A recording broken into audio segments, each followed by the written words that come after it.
right. Good morning, everybody. Good morning. Good morning. Welcome back. Welcome back. So we are in this series called Believe, and we're looking at the Gospel of John and trying to read through the book. There's 21 chapters. We had 21 days. But on Sundays, what we're really focusing on, because believe is this real strong theme throughout the whole gospel, what we're trying to look at on Sundays is who are the people that really struggled to believe? Who are the people that were resistant to believe Jesus? And then how did Jesus address them? I don't know if you remember, we talked about people who were short-sighted. Their whole worldview was just limited to what they could see, maybe just today, maybe tomorrow, but didn't have a big perspective of things. Last week we talked about people who are disappointed with God. God didn't do something that they thought he should do, or he did it and they thought he shouldn't do it. Anyway, they're really disappointed. How did Jesus deal with them? You can go back on our YouTube channel if you want to dig deeper into that. Because today we're moving on and we're going to talk about the skeptic. Actually, several examples of skeptics in the scriptures. And whether you are new to church or maybe you're here or you're online, maybe you're watching online, you're not even a Christian, man, you picked the perfect day to tune in because we are going to talk about doubts. I don't think there's anybody, whether you're a Christian or not a Christian, that hasn't dealt with doubts. Now, I know there's got to be somebody watching right now and maybe you don't believe, and you've had this thought to yourself probably a lot of times. You think, why doesn't everybody get bothered by this question I have? Why isn't everybody wondering or asking, why is this the way it is? Maybe I'm just not cut out to believe. Could be a question about the Bible. I don't know if you've ever read a story in the Bible and you just kind of scratched your head. Like, look, there's a worldwide flood and like all these animals came on this boat 2 by 2. Really? Or maybe you've had this question about a really hard doctrine in the faith, like hell. Or maybe you think that the teachings of the Bible, morally speaking, are just outdated. I mean, what does Christians have? Why are they so occupied with sex? What is everything all about? Or maybe it's just the gospel. I don't know. If you come here all the time, you probably get used to hearing it, but you kind of forget it's kind of a strange story, right? The gospel. Okay, so a man who lived 2,000 years ago, he saved the world by dying on 2 sticks. But now things are still bad, but that's okay because he's going to come back in the clouds. And, well, yeah, doesn't everybody believe that? Right? So we all have questions. I think every conscientious Christian I know has had doubts at one point or another. So how does Jesus deal with our doubts? Well, the biggest hurdle that anybody has to clear to believe Jesus is the resurrection. That's it. That's the linchpin. Like, if you can believe that Jesus rose from the dead, then kind of everything else falls into place. And I would say all those things I listed just now, maybe you walked in today and said, Pastor, I didn't think I had any doubts. You went through that list. Thanks a lot. I got all kinds of evidence, all kinds of explanations. I could go through all of that. That's another sermon series for another day. But here's what it all hinges on, really. It's the resurrection. And Paul even says this at the beginning of the church, the history of the church. He says, if Christ has not risen from the dead, then your faith is in vain. It's vain, it's pointless. Like, if Jesus didn't really rise from the dead, just pack it up and go home. We're all wasting our time here.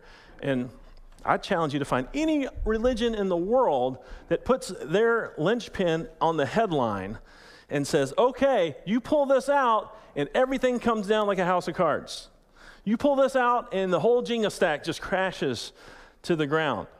You show me the body of Jesus and I'll quit preaching. It's a pretty simple challenge. And yet here we are, 2,000 years later, 2 billion followers of Jesus later. So it all hinges on the resurrection. And we're just going to talk about the most famous skeptic of all time. And he's known as Doubting Thomas. What a moniker. Poor guy. But you know the story probably. It's in John 20. Jesus appears to his disciples after he has been crucified. And they're locked in a room because they're afraid they're going to get crucified next. They're terrified, actually. That Sunday evening, Jesus appears to them. Peace be with you. Shows them the marks, the nail marks, and the spear that stabbed him. And they're like, oh, we believe. But Thomas wasn't there that night. And so later that week, they see Thomas, and they tell him, all his friends, they say, hey, we saw Jesus. He rose from the dead. And Thomas says, no, unless I see the nail marks in his hand, and I put my fingers in the nail marks, and I put my hand in the side where you run through with a spear, he said, I will never believe. Wow. Now, he's the most famous skeptic, but he's not the only doubter. Now, he's not even the only doubter in the Gospels. The Gospels are full of people who doubted. Let me just give a few examples. John the Baptist, who Jesus called the greatest prophet ever. John the Baptist was shouting to crowds in the wilderness, behold the Lamb of God who takes away the sin of the world. Jesus of Nazareth is the Messiah. This is the Christ. This is the one we've been waiting for, God's Savior. Until he was arrested. John was in prison, and he started to doubt. Jesus wasn't ushering in his new kingdom as quickly as he wanted him to. And so he's in prison, rotting, waiting execution, and he tells his friends to go to Jesus' friends and ask him, are you the one, or should we wait for another? In other words, was I wrong about you? This isn't playing out the way I expected it to. I'm pretty disappointed in this. Is this true? And to the main point today, which I'll get to in a minute, but start building it. Jesus doesn't answer his question. It's interesting. He says, are you the one? Jesus doesn't say, yeah, I'm the one. No, I'm not. All he does, he tells his friends, you go tell John what you've seen and what you've heard. The blind see, the deaf hear, mute speak, the dead are raised, and the poor have the good news, the gospel, preached to them. This is the evidence I'm revealing to you. Okay, another doubter was James. James was younger, half-brother of Jesus. James ended up being a leader in the first church in Jerusalem. James wrote a book in the Bible, the James. It's a short book in the New Testament. But at one point, Luke chapter 7, you can read about it, James comes up to Jesus, his brother, and he says, will you be quiet? Will you stop teaching these people? I think you're losing your mind talking about all this stuff. You're God, and he doubted. Okay, this is my favorite example for you. Last week, it was kind of Ascension Sunday, kind of the big church holiday. Celebrate the Ascension of Jesus. So, all right, Matthew 28, this is verse 17. Jesus is, he's resurrected. He is levitating into the sky. And it says that as they watched him ascend, they worshiped him, but some doubted. Matthew 28:17. That's crazy. Wait, okay, this guy you saw die is standing before you, and now he's levitating up into the clouds, and you go, I'm not sure. Maybe not.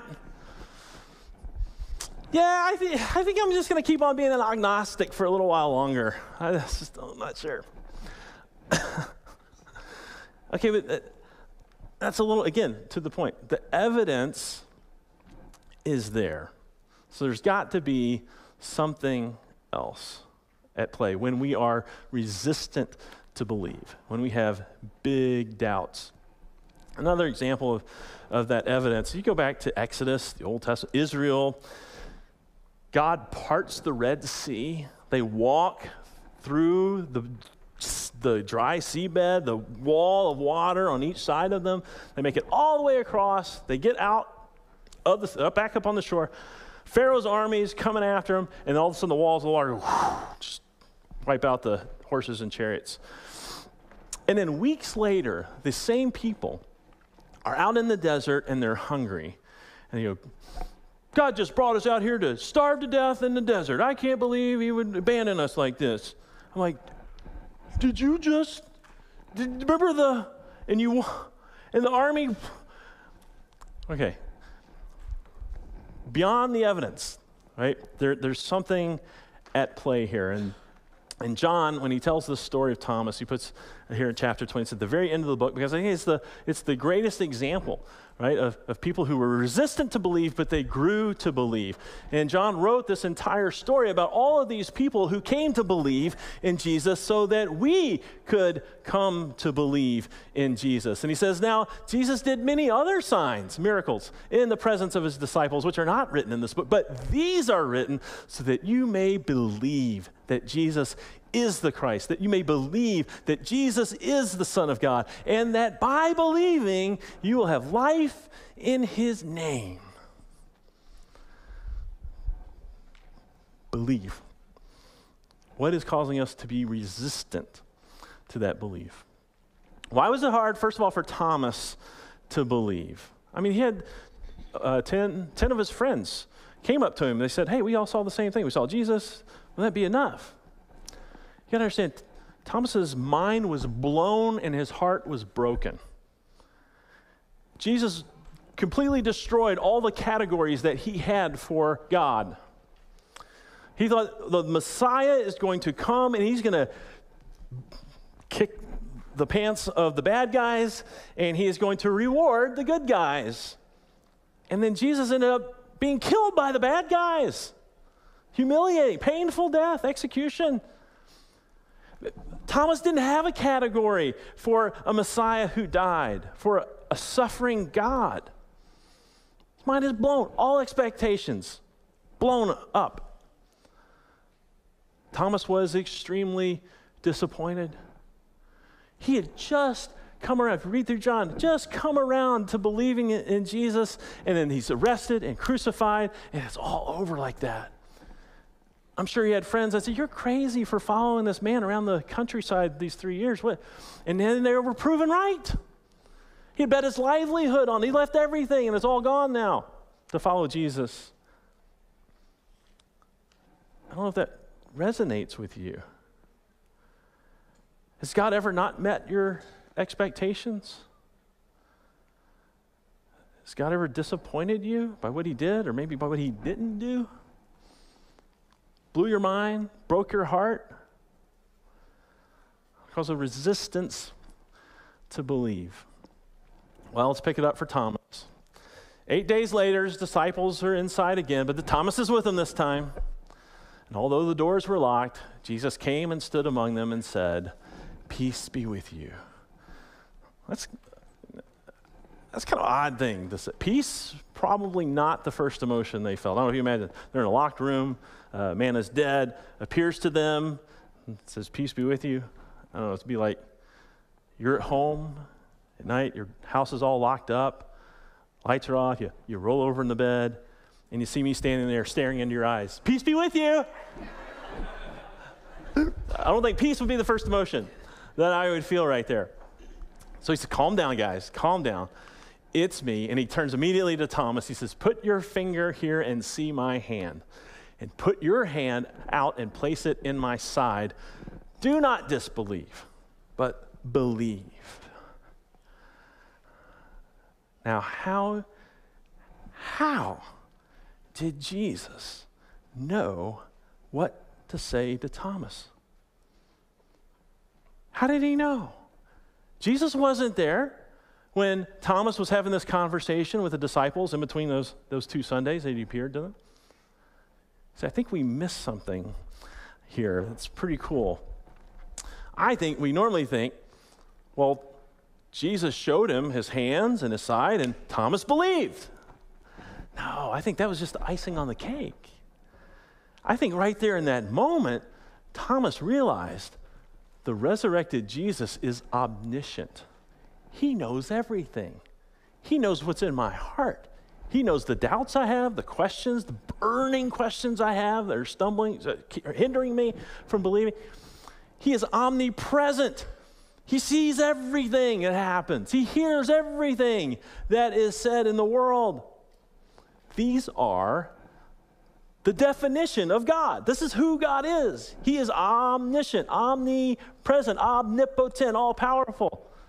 And so he gives the only reply anyone could in the presence of God, my Lord and my God.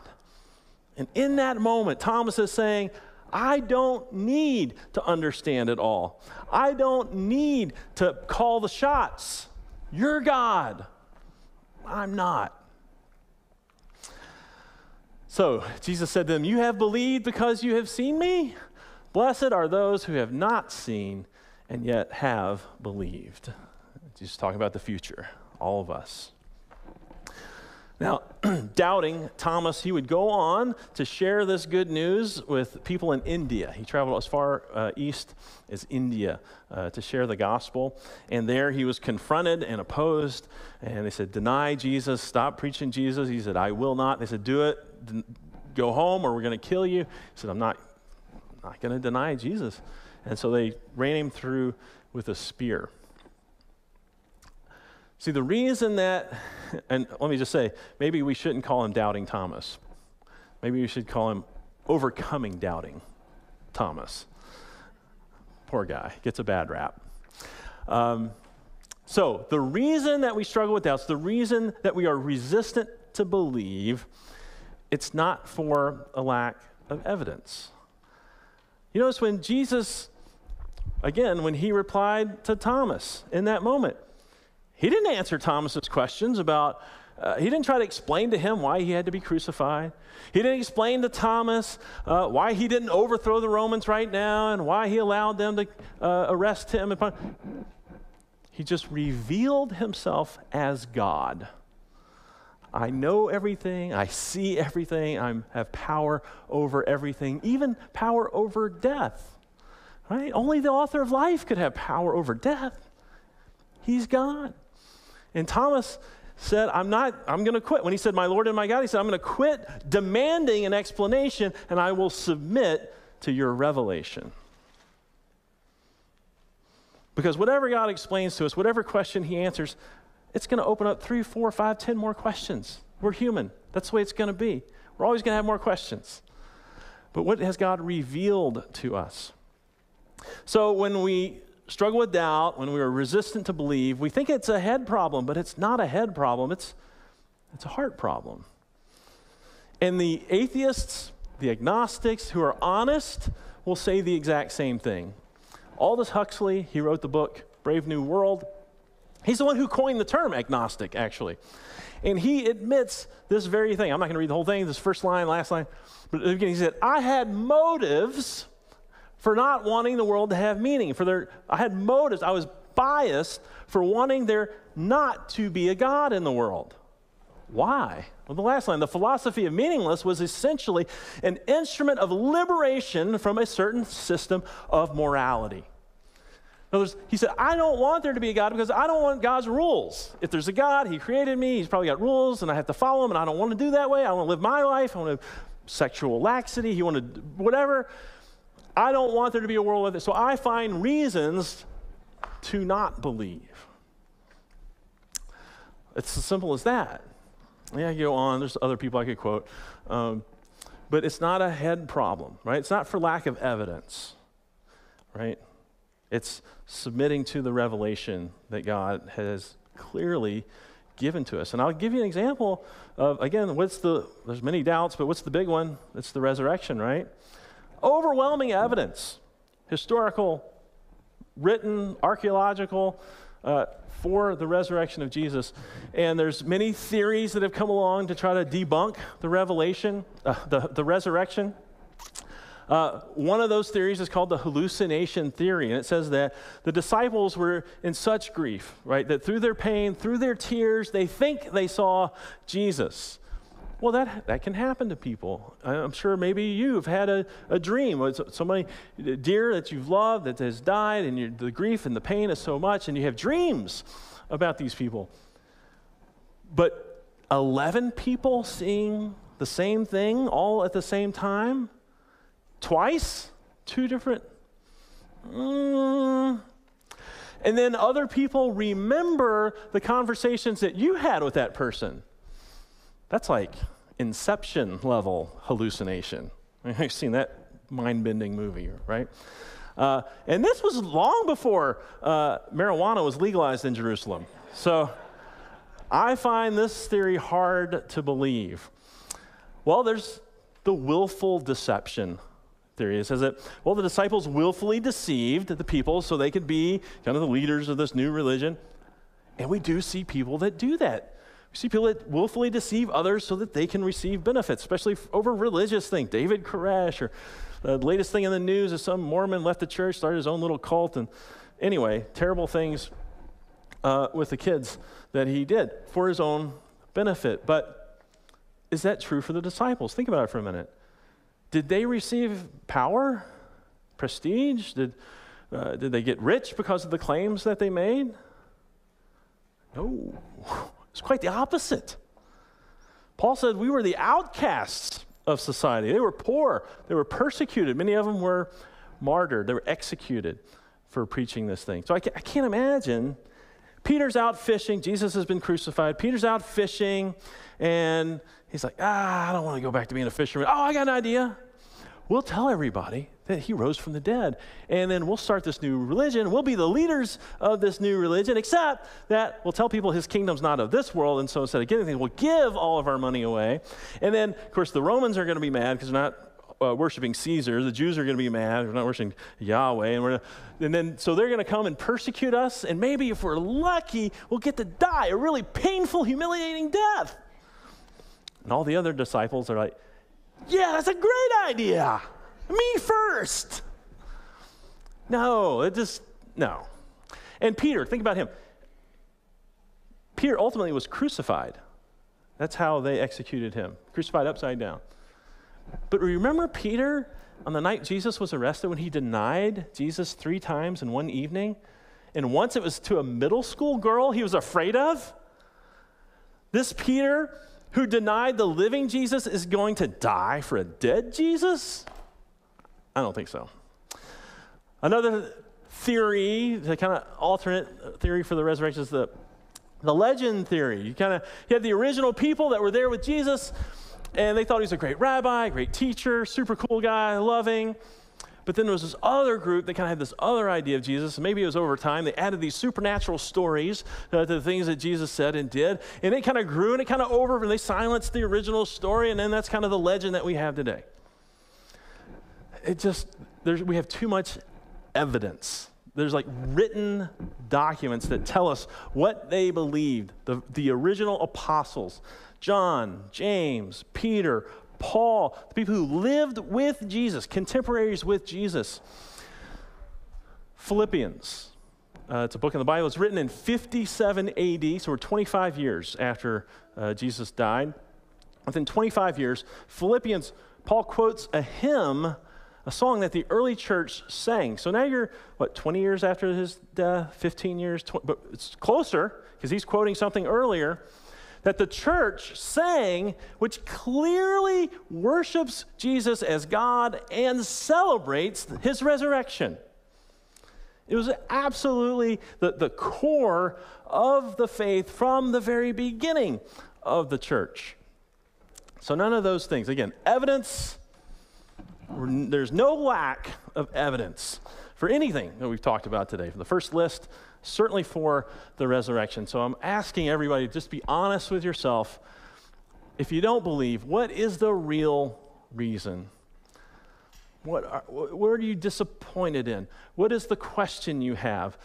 What is the expectation that God didn't meet? Because it's not a head problem, right? It's a heart problem. And postmodern philosophers have come to the same conclusion. They come from a different angle. But people like Richard Rorty, these are contemporaries, right? look at the world, look at human, it's philosophy, right? Human interactions, human thoughts. And they would say the mind only sees what the heart directs, right? We are emotional creatures. Our feelings take priority over any kind of logic or reason things. And Blaise Pascal, who's a Christian, he kind of predicted the whole postmodern play, how it was all going to play out, like 200 years before it happened. And he said, the heart has its reasons of which reason knows nothing. And really what they're all saying, they're rediscovering what Jesus said. Those who have ears to hear will hear. If you submit yourself to God's revelation and quit demanding evidence, quit demanding that God meets your expectations, and just submit. He's God, I'm not. There's things about God I'm not going to understand. That's the way it should be if he's really God. So when I find myself resistant to believe, when I find the doubts in my own heart, if I can't find the answer or the evidence I need at that moment, I can always go back to Psalm 131. It says, "O Lord, my heart is not lifted up. My eyes are not raised too high. I do not occupy myself with things too great and too marvelous for me. But I have calmed and quieted my soul like a weaned child with its mother. Like a weaned child is my soul within me. O Israel, O church, hope in the Lord from this time forth and forevermore." You got doubts, do what Thomas did. Bring them to Jesus. You got questions, ask God your questions. He is not worried about some doubt that you think you're the only person that's ever come, some question, probably nobody's ever thought of this before. This doesn't fit, this doesn't work, this doesn't make sense. He is not worried about it. You can ask him anything. He is not going to go, I wonder if Jesus really did raise from the dead. I better go look in the tomb, make sure it's still empty. No, he is not worried. He can take it. Ask him your questions, but be ready because he's going to ask you a question. Are you ready to submit to the revelation? Are you open your heart to see what God has revealed? The wounds in his hands and feet and side, broken, bloodshed for you, for your eternal life. If you'll submit to that, you will definitely believe. Amen. Amen.